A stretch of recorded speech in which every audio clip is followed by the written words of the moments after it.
চলে যাওয়ার পর রাহমাতুল লিল আলামিন বিরাট বড় একটা সেমিনারের আয়োজন করলেন, নবী সেমিনারের ব্যবস্থা করলেন।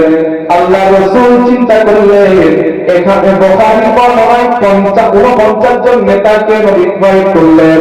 নেতারা আসছে, আবু লাহাব আসছে তবে সোলের মতো অবস্থায়, ওই যে গতদিন একটা ধাক্কা খাইছে আবু লাহাব আসছে, অন্য নেতারা আসছে।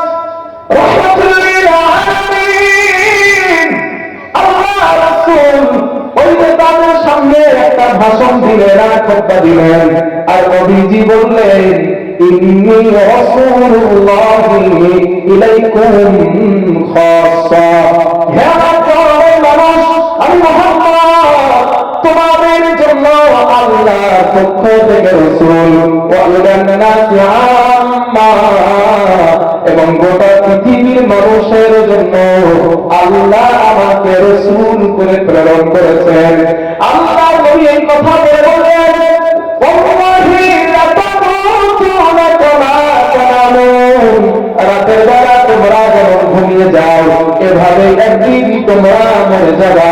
ওয়ালা তুবাসুন্নাকা মা তাতাইদুন, সকালবেলা ঘুম থেকে যেমন জাগ্রত হয়ে যায় এভাবে আল্লাহ তোমাদেরকে একদিন কবর থেকে জিন্দা করবেন। জোরে জোরে বলেন সুবহানাল্লাহ। কাফেররা সব নবীর কথা শুনতে মন দিয়ে। নবীজি বললেন আমার কথা শেষ হয় না, এখন আজ কি ওয়ালা তুহাসাবুন বিমা আমিলতুম, দুনিয়ার জমিনে যা ভালো এবং মন্দ কাজ তোমরা করো এই ভালো মন্দের প্রতিদান আল্লাহর কাছে দিতে হবে। ওয়াল জান্নাতু আবাদা ওয়ান নারু আবাদা, জান্নাত চিরস্থায়ী জায়গা, জাহান্নাম চিরস্থায়ী জায়গা।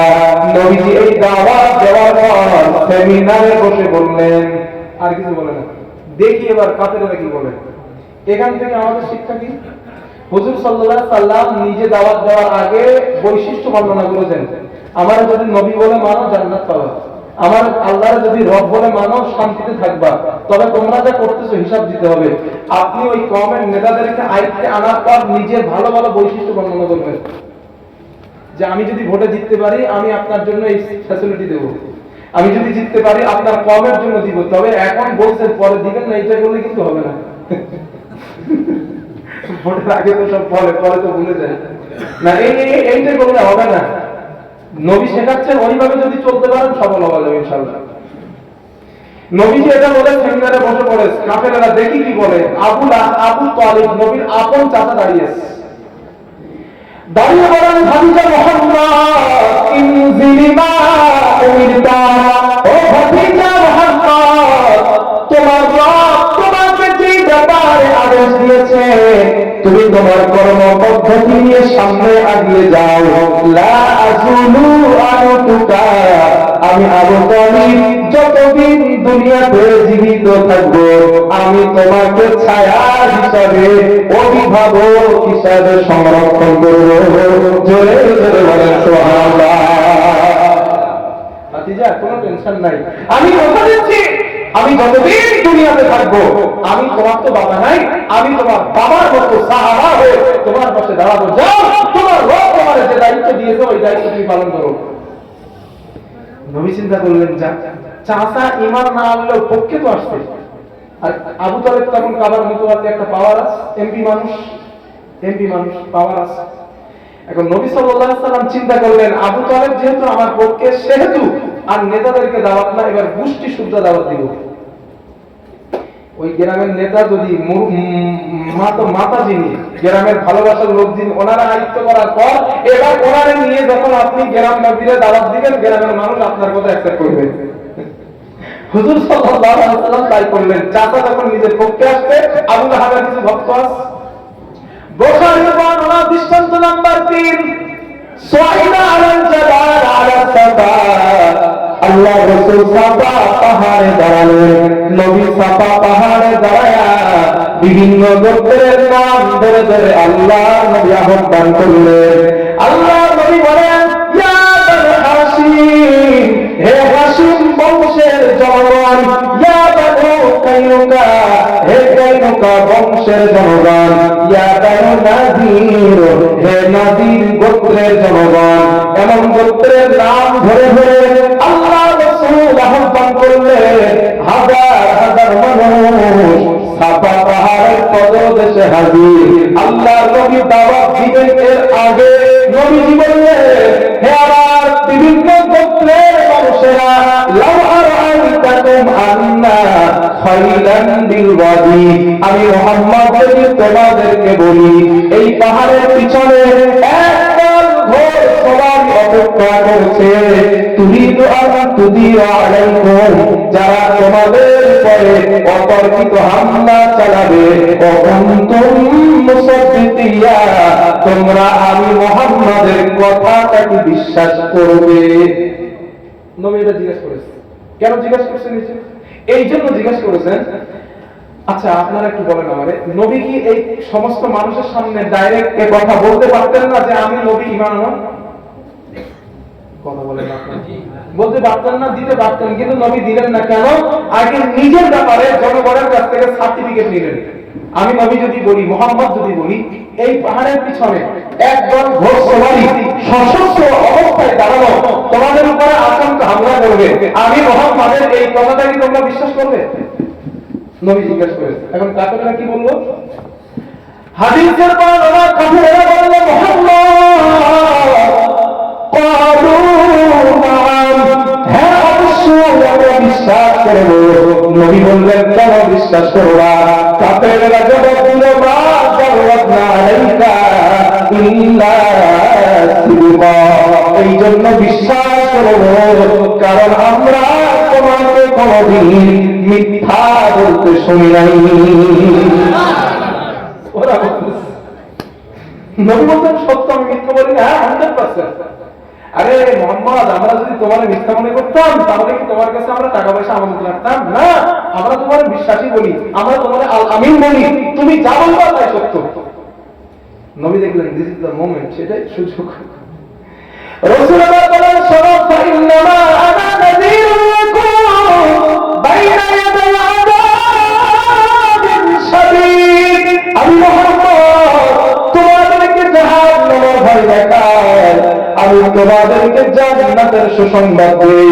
আমি আল্লাহর পক্ষ থেকে তোমাদের জন্য রাসূল, আল্লাহকে তোমরা রব বলে মেনে নাও, আমাকে নবী বলে মেনে নাও, এটাই তোমাদের জন্য কল্যাণ, তোমাদের জন্য সফলতা।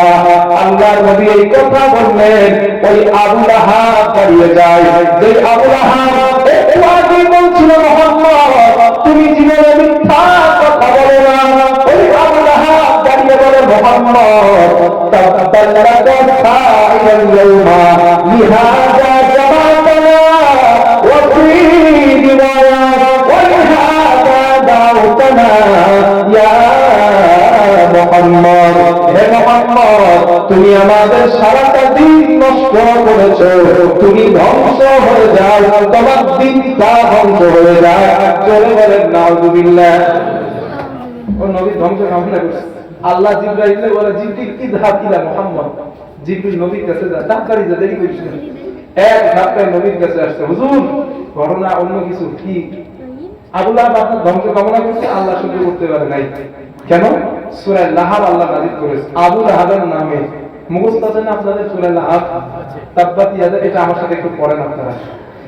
ওই জায়গায় আল্লাহ নাযিল করলেন, তাব্বাত ইয়াদা আবি লাহাব ওয়া তাব, মা আগনা আনহু মালুহু ওয়া মা কাসাব, সায়াসলা নারান যাতা লাহাব ওয়া রা'আতুহু হাম্মালাতাল হাতাব ফি জিদিহা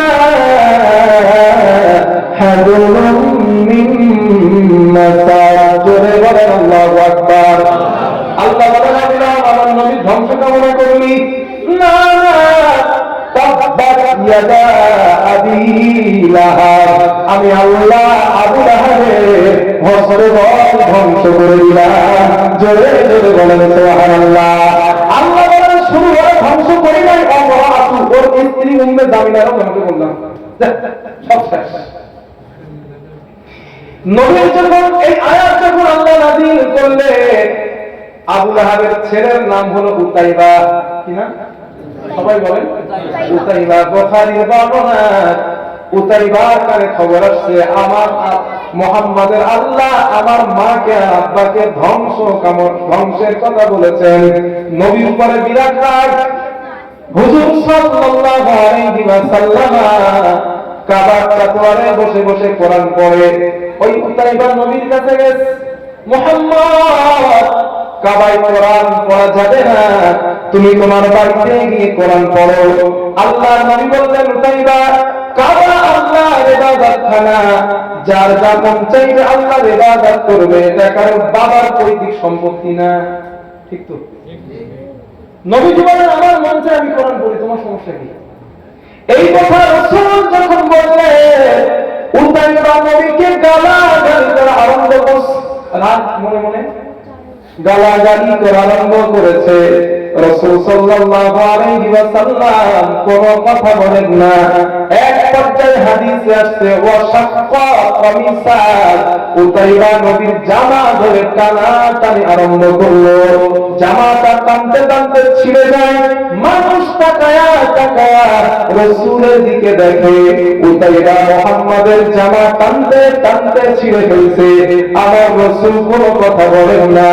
এক পর্যায়ে উতাইবা ওয়াকালা ফি ওয়াজহিহি, উতাইবা নবীর মুখে থুথু নিক্ষেপ করেছে। কিন্তু হাদিসে আসছে থুথুটা পাশে পড়ে নবীর মুখে লাগে নাই। রাহমাতুল লিল আলামিন আর সহ্য করতে পারলেন না। হাদিসে আসছে ফাদা আলাইহি, আল্লাহ নবী আল্লাহর কাছে দোয়া করলেন, আল্লাহুম্মা সাল্লিত আলাইহি কালবান মিন কিলাবি, ওয়া আল্লাহ এই উতাইবার উপরে আপনি কুকুর জাতীয় হিংস্র কোন প্রাণীকে বিলিয়ে দেন। নবী দোয়া করেছেন কুকুর জাতীয় কোন প্রাণী, সে বাঘ হতে পারে, সিংহ হতে পারে, বা অন্য কোন প্রাণী হতে পারে। নবী যখন দোয়া করলেন, ফাস্তাজিবা দুআহু সাল্লাল্লাহু আলাইহি ওয়াসাল্লাম, আল্লাহর রাসূলের এই দোয়াটা আল্লাহর কাছে কবুল হয়ে যায়। উতাইবা বুঝতে পেরেছে আমার খবর আছে, কারণ ওরা নবীর বিরোধিতা করে না জেনে না জেনে করে। আবার বলছি, কাফেররা রাসূলের বিরোধিতা করতো না জেনে করতো না, জেনেই বিরোধিতা করতো। একটা एग्जांपल দেই, বুখারী আবু জেহেলের নাম তো আমরা সবাই জানি। আবু জেহেল, ওই আবু জেহেলের একজন খাদেম ছিল। খাদেম বদরের যুদ্ধের পর ওই খাদেম মুসলমান হয়। মুসলমান হওয়ার পরে রাসূল সাল্লাল্লাহু আলাইহি ওয়াসাল্লামের সঙ্গে একটা ঘটনা বলে। কি ঘটনাটা? বদরের ময়দানে যখন যুদ্ধে গেছে মুসলমানদের সংখ্যা কত ছিল? 313 জন। Very good. 313 জন। কাফেরদের সংখ্যা 1000 হলো ঊর্ধ্বে। তো 313 জন আর 1000 কি 1200 হবে। এতটা কাফেরের বিরুদ্ধে যুদ্ধ করতে গেছে 313 জন ওই মুসলমান, যাদের হাতে অনেকের অস্ত্র নাই, যারা জীবনে অস্ত্র হাতে করে নাই, যুদ্ধে কোনো পারদর্শী না, যাদের পেটে খাবার নাই, ক্ষুধার্ত গরীব সাহাবা, তারা গেছে জিহাদের মাঠে, বদরের মাঠে 1000 কাফেরের বিরুদ্ধে লড়াই করতে। আরে কি যুদ্ধ! তো ওই যুদ্ধে যাওয়ার পর ওই আবু জেহেলের খাদেমও আবু জেহেলের সঙ্গে গেছে, তখন সে কাফের। এখন আবু জেহেল জিজ্ঞেস করতেছে, হুজুর একটা কথা আপনারা জিজ্ঞেস করবো? বলে কি? মানে আমরা যে মুহাম্মাদের বিরুদ্ধে যুদ্ধ করতে আসলাম, ওই মুহাম্মদ মানুষটা অরিজিনালি কেমন? আবু জেহেল জিজ্ঞেস করলো। এটা বুখারীতে লেখা হয়েছে, কিন্তু বুখারীতে লেখা হয়েছে। তা আবু জেহেল বলছে, হ্যাঁ তুই হঠাৎ এই প্রশ্ন আমারে করলি কেন? বলে না হুজুর, মুহাম্মদরে আপনারা তো আগে আল আমিন বলতেন, আর হঠাৎ তার বিরুদ্ধে যুদ্ধ করতে আসলেন, ঘটনা বুঝলাম না, তো একটু বলবেন মানুষটা কেমন? আবু জেহেল চতুর্দিকে তাকায় দেখে কেউ নাই। বলে শোন। বলে কি? বলে লাত আর উজ্জার কসম করে বলছি। আবু জেহেল ওদের দেবতা লাত উজ্জা, হাবাল মানাত এইসব। তো লাত উজ্জা হলো সবথেকে বড় খোদা ওদের কাছে। ওই লাত আর উজ্জার কসম করে বলছি, আমি আবুল হিকাম তথা আবু জেহেলের স্মৃতিতে চিন্তায় মুহাম্মাদের মতো ভালো মানুষ, শ্রেষ্ঠ মানুষ, সৎ মানুষ, উত্তম মানুষ আসমানের নিচেই জমিনের উপরে নাই। কথাটা কে বলেছে? আবু জেহেল। তো ও বলছে, হুজুর আপনার নজরে যদি মুহাম্মাদের থেকে ভালো মানুষ নাই থাকে তা ওনার বিরুদ্ধে যুদ্ধ করতে আসলেন কেন? চলেন কালেমা পড়ে মুসলমান হয়ে যায়। আবু জেহেল বলে, যা বলছিস বলছিস, দ্বিতীয় বললে কিন্তু কখনো দুঃখ আছে। কেন কেন এই কথা বলছে? হুজুর আপনি তো বলেন একদিকে মুহাম্মাদের মতো ভালো মানুষ নাই আর অপরদিকে তার বিরুদ্ধে যুদ্ধ করতে আসছেন, কিসের কারণ, স্বার্থ কি, কি জন্য আসছেন? আবু জেহেল বলে, কি জন্য জানিস? এইটাই কুরসি। এই কুরসি বাঁচানোর জন্য সত্যের বিরুদ্ধে, সত্য জানার পরেও তার বিরুদ্ধে লড়াই করতে আসছে। আমি আবু জেহেল যদি মুহাম্মাদের নবী বলে মানি, লিডার বলে মানি, নেতা বলে মানি, মুহাম্মদ থাকবে এইখানে আর আমি থাকবো ওইখানে। কথা বুঝে আসছে না? আজকের আমি আছি এইখানে আর মুহাম্মদ লড়াই করতেছে। এখন আমি যদি আপোষে মুহাম্মাদের হাতে হাত দিয়ে কলেমা পড়ি, মুসলমান হই, আর তার লিডার মনে করি আমি থাকবো নিচেই, সে থাকবো উপরে। সুতরাং গদি বাঁচানোর জন্য, চেয়ার বাঁচানোর জন্য, কুরসি বাঁচানোর জন্য সত্য জানার পরে আপোষ করবো না, মিথ্যার সঙ্গে আপোষ করবো। সত্যের সাথে আপোষ নয়, মিথ্যাকে সাপোর্ট করবো সত্য জানার পরে। তা এটা আবু জেহেলের যুগেও ছিল না, বর্তমান যুগেও আছে। সত্য জানার পরেও নিজের দলের লোক অন্যায় করেছে, অপরাধ করেছে, আরেক গদিকে বাঁচানোর জন্য ওই নিজের দলের লোককে বেকসুর খালাস দিয়ে দেয়। আবু জেহেলের সাথে ওর সাথে পার্থক্য নেই। আপনারা খারাপ পায় না যেন, আমি আগেই বলছি আমি কোন পলিটিক্স করি না, রাজনীতি করি না, আমি কোন দলকে কেন্দ্র করছি না, তবে এটা বাস্তব। এটা বাস্তব না, আমার যদি যেটাই করতে হয় সমাজে সেটাই করবো আমি, তবে গদি আমার চাই। অন্যায় মানতে হয় আর ন্যায়কে জবাই করতে হয়, আমি রাজি আছি। নিজের যাত্রা মারতে হয় মানুষ, ভাইরও মারতে হয় মানুষ, সমস্যা নাই, তবে গদি ঠিক রাখা লাগবে। এই কালচার ছিল আবু জেহেলের, এটা মুসলমানের কালচার না। আমি আজকে মানুষটা ছোট, কথা একটু ভারী করে বলবো, ক্ষমার দৃষ্টিতে দেখে না মানে, তবে অযৌক্তিক বললে ধরে দিয়ে যে বাকিবিল্লাহ তুমি অযৌক্তিক বলছো।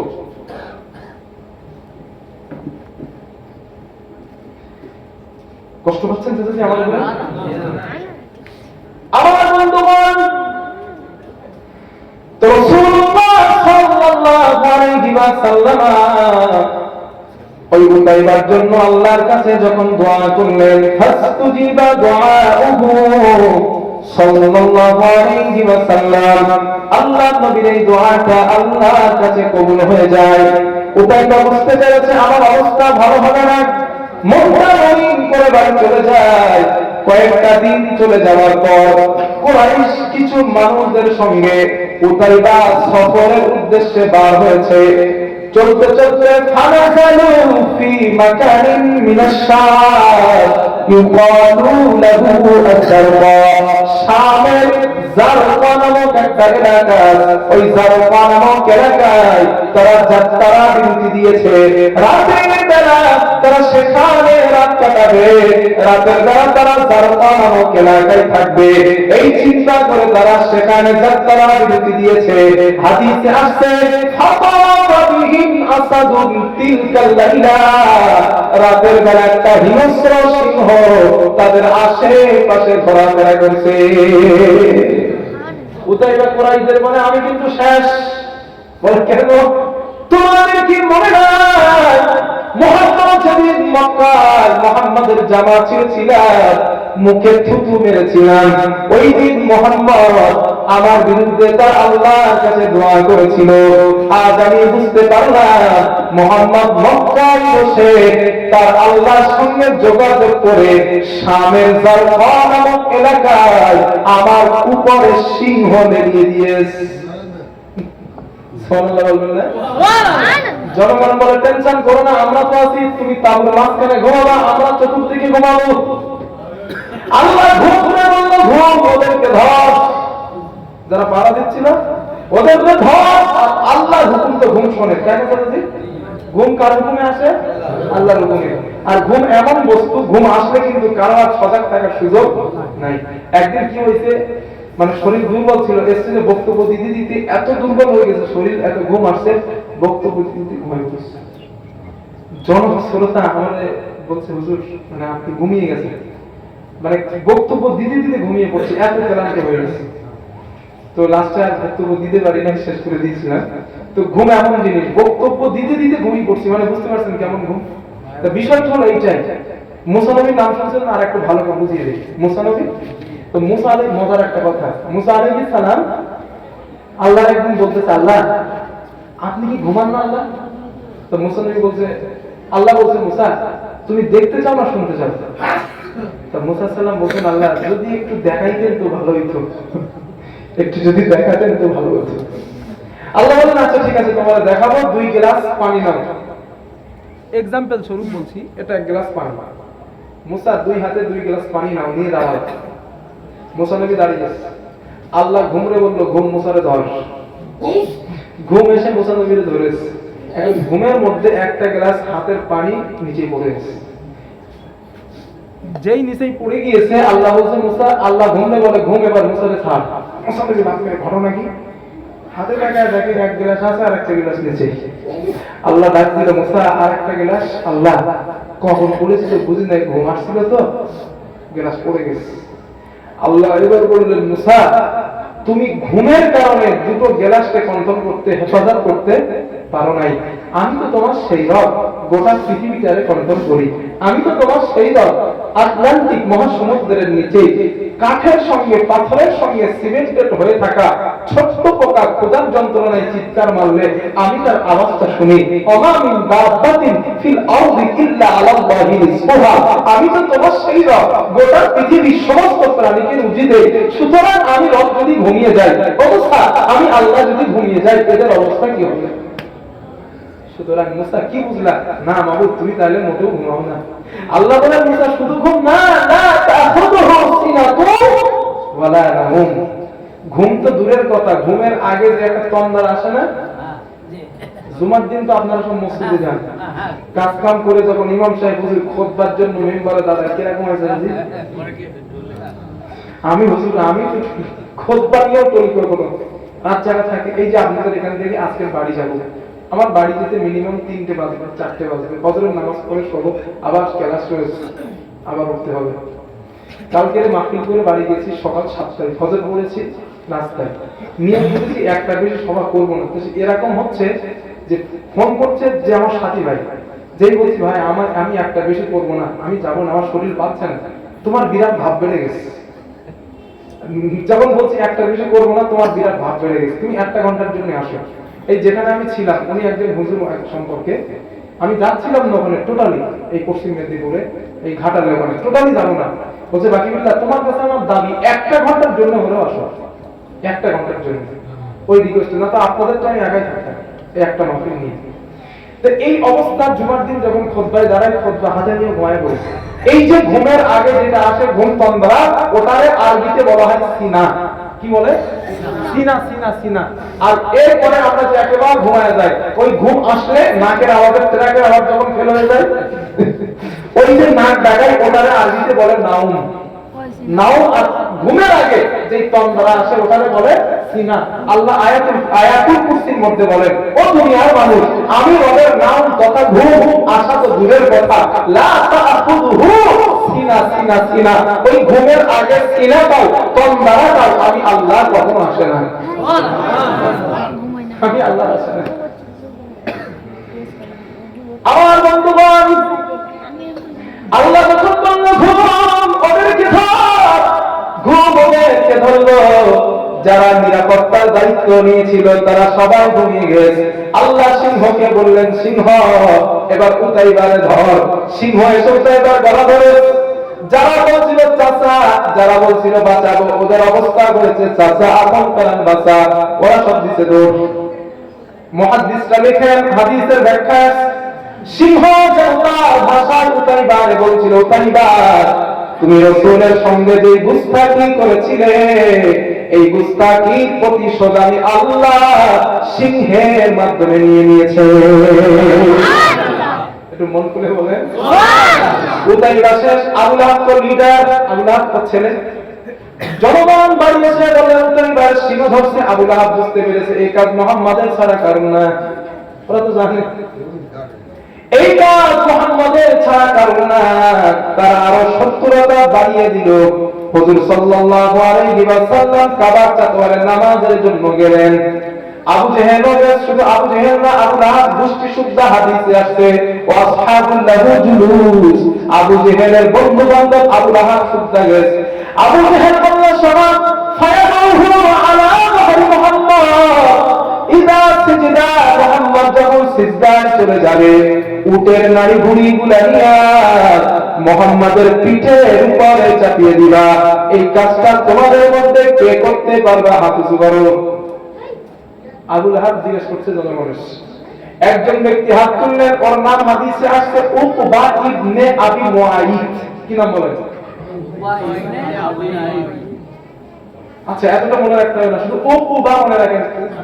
উকবা না, কফ দিয়ে উকবা। আর একজন কাফের আছে তার নাম হচ্ছে ত দিয়ে উতবা। আর এই কাফেরের নাম হচ্ছে উকবা কফ দিয়ে।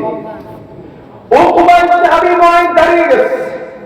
দাঁড়িয়ে বললেন সরদার, দায়িত্বটা আপনি আমার দেন, আমি আপনার দেওয়ার দায়িত্ব পালন করব। আবু জেহেল বলে যাও, উটের নাড়ি ভুঁড়িগুলা যেখানে তুমি পাবা ওইগুলা আমার কাছে নিয়ে আসবা। চাপিয়ে দাও মুহাম্মাদের পিঠের উপরে। বুখারীর বর্ণনা, হুজুর সাল্লাল্লাহু আলাইহি ওয়াসাল্লাম সিজদা নবীজি নামাজে সিজদার মধ্যে গেলেন। ওই উকবা ইবনে আবি মুআইদ উটের নাড়ি ভুঁড়ি এবং হাদিসে রাউফিন শব্দটা এসেছে রক্ত এবং গোবরটাও সঙ্গে আনবা, মুহাম্মাদের পিঠে চাপাবা। আবার নবী সিজদায় উটের নাড়ি ভুঁড়িগুলা নিয়ে আল্লাহ রাসূলের পিঠ মোবারকের উপরে চাপিয়ে দিলেন।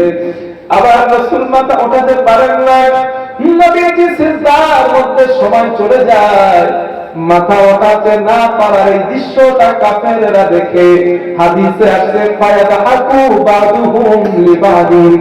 ওই কাফেররা হাসাহাসি করা আরম্ভ করলো। আর তারা নিজেরা বলাবলি করতে লাগলো, মুহাম্মদ নিজের ধর্মের কথা বলতে যে আজকাল অবস্থা এমন হয়ে গিয়েছে, এই কথা বলে আর তারা হাসে। আমার রাসূলের সাহাবা, বিখ্যাত সাহাবা আব্দুল্লাহ ইবনে মাসউদ রাদিয়াল্লাহু তাআলা আনহু দূর থেকে দেখতে পেলেন আমার নবীকে কাফেররা কাবার চত্বরে কষ্ট দেয়। ফাতেমার বাড়ি গেলেন, ইয়া ফাতিমা তাআলিনা, হে ফাতিমা এদিকে শোনো, মক্কার কাফেররা তোমার বাবাকে কাবার চত্বরে কষ্ট দেয়, ঠিক তাড়াতাড়ি যাও তোমার বাবার কাছে যাও। কাফেররা অনেকগুলো দাঁড়ানো। আম্মাজান ফাতিমা আসলেন, রাসূলের পিঠ মোবারক থেকে উটের পচা নাড়ি ভুঁড়িগুলো সরালেন। আম্মাজান ফাতিমা নবীকে দাঁড় করায়া হাজারাত তাবকি তুকাব্বিলুহু ফাতিমা, নবীজি ফাতিমাকে ফাতিমা রাসূলকে চুমা দেয় আর কাঁদে, চোখের পানি ফেলে নবীর দৃশ্য দেখে কান্না করে। আল্লাহর নবী ফাতিমাকে জিজ্ঞেস করলেন, মা ইবুকি কিয়া ফাতিমা, ও ফাতিমা তুমি কেন কান্না করো না, কেন তুমি কাঁদতেছো? ফাতিমা বলেন, আব্বু কত শাহাদালাহু ওয়া মাওলাকা সিয়াহু, ও আমার আব্বু আপনার চেহারার রং রক্তে বিবর্ণ হয়ে গিয়েছে, আপনার জামাটা ছিঁড়ে গিয়েছে, আমি ফাতিমা ওই জন্য কান্না করি।